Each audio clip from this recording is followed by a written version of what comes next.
August 5th Daily Devotional from the Heart by Ellen G. White, where his voice was heard.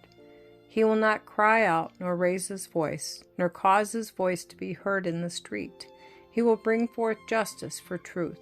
Isaiah chapter 42, verses 2 and 3. From his childhood, Jesus conformed his life strictly to the Jewish laws. He manifested great wisdom in his youth. The grace and power of God were upon him. The word of the Lord by the mouth of the prophet Isaiah describes the office and work of Christ and shows the sheltering care of God over his Son in his mission to earth, that the relentless hatred of men and women inspired by Satan should not be permitted to thwart the design of the great plan of salvation. The voice of Christ was not heard in the street in noisy contention with those who were opposed to his doctrine. Neither was his voice heard in the street in prayer to his Father. His voice was not heard in joyful mirth. His voice was not raised to exalt himself and to gain the applause and flattery of sinners.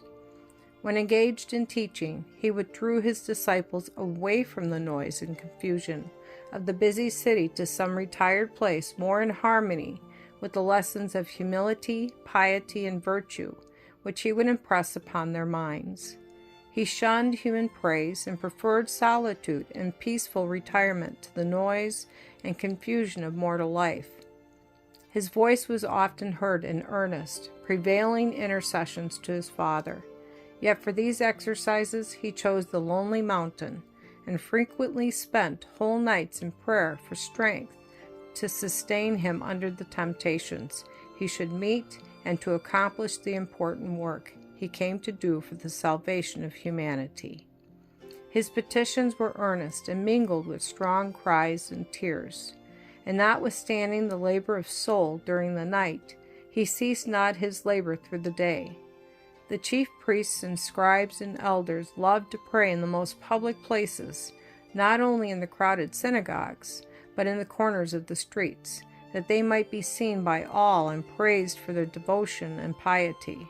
Their acts of charity were done in the most public manner and for the purpose of calling the attention of the people to themselves. Their voices were indeed heard in the streets, not only in exalting themselves, but in contention with those who differed with them in doctrine. The Lord, through his faithful prophet, shows the life of Christ in marked contrast to the hypocritical chief priests, scribes, and Pharisees.